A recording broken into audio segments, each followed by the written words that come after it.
Good morning प्रिय दर्शकों। तो अभी हाजिर हुए हैं आपके सामने हिमाचल प्रदेश की सुबह की ताज़ा खबरों के साथ। तो इससे पहले खबरों को विस्तार से जाने आपसे निवेदन रहेगा, कृपया चैनल को अभी सब्सक्राइब कर लें। तो पेश है सुबह के मुख्य समाचार।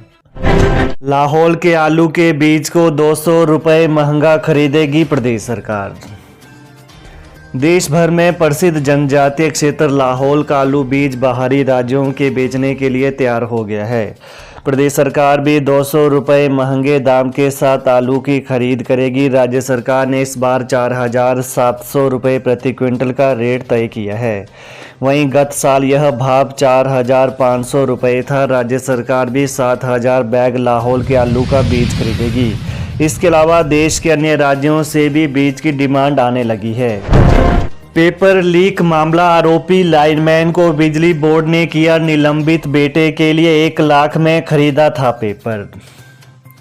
भंग होने से पहले हिमाचल प्रदेश कर्मचारी चयन आयोग हमीरपुर के माध्यम से पोस्ट कोड 970 के तहत जूनियर इंजीनियर सिविल के 11 पदों के लिए आयोजित भर्ती परीक्षा पेपर लीक मामले में नामजद हिमाचल प्रदेश राज्य बिजली बोर्ड के लाइनमैन रणजीत सिंह को बोर्ड प्रबंधन ने निलंबित कर दिया है। वहीं रणजीत कुल्लू जिला के अंतर्गत बिजली बोर्ड डिवीजन आनी में तैनात था। आरोपी लाइनमैन के 14 दिनों से अधिक समय तक पुलिस और न्यायिक हिरासत में रहने के चलते बोर्ड प्रबंधन ने अब यह कार्रवाई की है। एनआईटी हमीरपुर के 8 और छात्र हॉस्टल से निकाले। हुड़दंग मचाने वाले 6 छात्रों पर 10-10 हज़ार जुर्माना भी।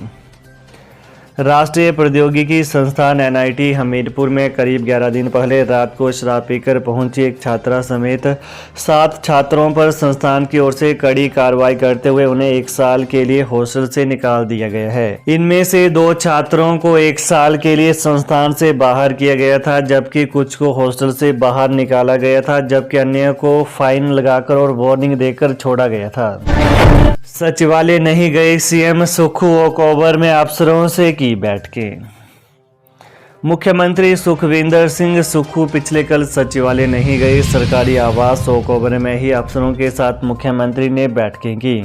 मुख्य सचिव प्रबोध सक्सेना और प्रधान सचिव भरत खेड़ा के साथ मुख्यमंत्री ने कई मुद्दों पर मंथन किया। वहीं पर्यावरण एवं प्रौद्योगिकी और प्रदूषण नियंत्रण बोर्ड के अधिकारियों के साथ भी मुख्यमंत्री ने बैठक की। इसके अलावा कई अन्य विभागों के कामकाज को भी मुख्यमंत्री ने निपटाया। ग्रामीण विकास एवं पंचायती राज मंत्री अनिरुद्ध सिंह भी मुख्यमंत्री से मिले।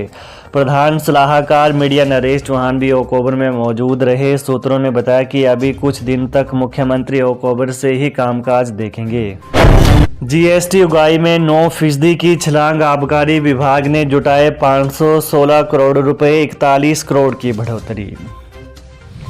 आबकारी कराधान विभाग ने जीएसटी उगाही में अक्टूबर माह के दौरान बड़ी छलांग लगाई है। विभाग ने 9% बढ़ोतरी के साथ 516 करोड़ का राजस्व जुटाया है। विभाग की उगाही में कुल 41 करोड़ की बढ़ोतरी हुई है। बीते साल अक्टूबर में विभाग ने 475 करोड़ का राजस्व ही जुटाया था। इस बढ़ोतरी के साथ ही विभाग को राजस्व जुटाने के मामले में 2 महीनों के दौरान हुए नुकसान की भी भरपाई हो गई है। दरअसल आबकारी विभाग को जुलाई और सितंबर महीने में यह नुकसान उठाना पड़ा था। बता दें कि जुलाई में राजस्व में 5%, जबकि सितंबर में 7% घाटा रहा था। अक्टूबर महीने में 9% की बढ़ोतरी के बाद आबकारी विभाग का बढ़ता राजस्व घाटा अब 2% पर सिमट गया है। नवंबर में त्योहारी सीजन और दिसंबर में साल का अंतिम महीना होने की वजह से विभाग ने बड़ा राजस्व जुटाने का लक्ष्य तय किया है और इस लक्ष्य को हासिल करने के बाद विभाग इस घाटे को पूरा कर लेगा। हालांकि बीते साल विभाग ने जीएसटी में तय 5,100 करोड़ के लक्ष्य से ज़्यादा का राजस्व जुटाया था और इसके बाद प्रदेश सरकार ने नया लक्ष्य 6,264 करोड़ रुपए का तय कर दिया। एचआरटीसी ढली डिपो के 3 और परिचालकों को सस्पेंड करने की तैयारी, प्रबंधन ने जारी किए नोटिस। एचआरटीसी प्रबंधन ने ढली डिपो के 3 और परिचालकों को सस्पेंड करने की तैयारी कर दी है। ट्रांसफर के बाद ढली डिपो में ज्वाइनिंग न देने पर निगम प्रबंधन पहले ही एक परिचालक को सस्पेंड कर चुका है। वहीं अब इसी तरह अन्य 3 परिचालकों को भी सस्पेंड करने की तैयारी है। करीब 1 माह पहले इन परिचालकों की ट्रांसफर बैजनाथ व हमीरपुर से शिमला के ढली डिपो के लिए हुई थी, लेकिन समय व नियमों के अनुसार अभी तक 3 परिचालकों ने ढली डिपो में ज्वाइनिंग नहीं दी है। ऐसे में अब निगम प्रबंधन इन्हें भी सस्पेंड करने की तैयारी में है। वहीं निगम प्रबंधन ने तीनों परिचालकों को नोटिस जारी कर दिए हैं और ड्यूटी ज्वाइन करने को कहा है। 25 को आएगी दीपक सानन कमेटी की रिपोर्ट। क्लास 3 भर्तियों को लेकर 7 तक दी है कमेटी को एक्सटेंशन। राज्य सरकार द्वारा ग्रुप सी यानी क्लास 3 भर्तियों को लेकर गठित दीपक सानन कमेटी की अंतिम रिपोर्ट 25 नवंबर तक आ सकती है। इस कमेटी को हालांकि राज्य सरकार ने 7 दिसंबर 2023 तक एक्सटेंशन दे रखी है, लेकिन रिपोर्ट इसी महीने आखिरी सप्ताह में आ जाएगी। इस रिपोर्ट का इंतजार इसलिए हो रहा है क्योंकि इसके बाद ही राज्य सरकार नए गठित राज्य चयन आयोग को धरातल पर उतारने के लिए अगले कदम उठा पाएगी। दीपक सानन कमेटी का गठन चयन आयोग बनाने से पहले क्लास 3 की भर्ती प्रक्रिया को फुल प्रूफ करने के लिए किया गया था। इस कमेटी ने अपनी पहली रिपोर्ट दे दी है, लेकिन फाइनल रिपोर्ट का भी इंतजार है। सीएम सुक्खू के आगमन के बाद आगामी बजट को लेकर तैयारियां शुरू।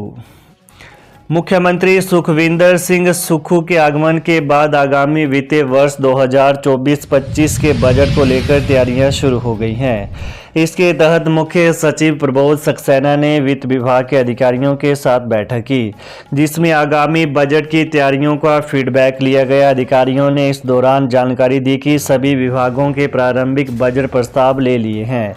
1 माह से अधिक समय तक प्रत्येक विभाग के अधिकारियों से वर्तमान बजट के बारे में जानकारी ली गई है कि कितना बजट अब तक खर्च किया जा चुका है। इसमें कुछ विभाग ऐसे हैं जो अभी भी मौजूदा वित्तीय वर्ष के बजट में आवंटित राशि को खर्च नहीं कर पाए हैं।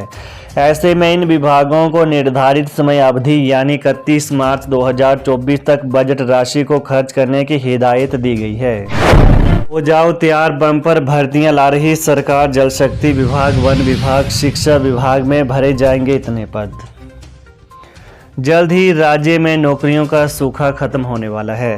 राज्य में जल शक्ति, वन और शिक्षा विभाग समेत अन्य में बम्पर नौकरियों का अवसर युवाओं को मिलेगा।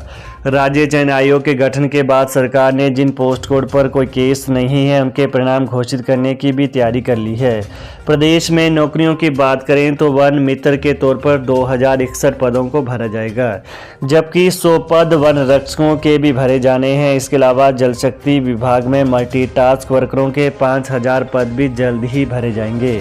सरकार ने पहले ही बजट में मल्टीटास्क वर्करों की भर्ती का जिक्र किया था। मुख्यमंत्री सुखविंदर सिंह सुक्खू ने इसके लिए water regulation and management bill लाने की बात कही थी। वहीं उद्योग मंत्री हर्षवर्धन चौहान ने कहा कि राज्य सरकार जल्द ही इन सभी भर्तियों को एक साथ शुरू करेगी। प्रशासनिक ट्रिब्यूनल के नियम तय करने, शीत सत्र पर 18 को होगा फैसला। हिमाचल प्रदेश में प्रशासनिक ट्रिब्यूनल को दोबारा खोलने के लिए नियम तय करने और विधानसभा के शीत सत्र की तारीख तय करने का कैबिनेट बैठक में फैसला हो सकता है। 18 नवंबर को मुख्यमंत्री सुखविंदर सिंह सुक्खू की अध्यक्षता में राज्य सचिवालय में कैबिनेट की बैठक होगी। वहीं 4500 प्री प्राइमरी शिक्षकों की भर्ती सहित कई विभागों में पद भरने का फैसला भी हो सकता है। जुलाई 2022 से सरकारी कर्मचारियों और अधिकारियों को देय महंगाई भत्ते की किस्त जारी करने को लेकर भी घोषणा संभावित है। तो ये हैं प्रातः के मुख्य समाचार। तो प्रदेश की ताज़ा खबरों को जानने के लिए कृपया चैनल को अभी सब्सक्राइब कर लें। धन्यवाद। जय हिंद, जय हिमाचल।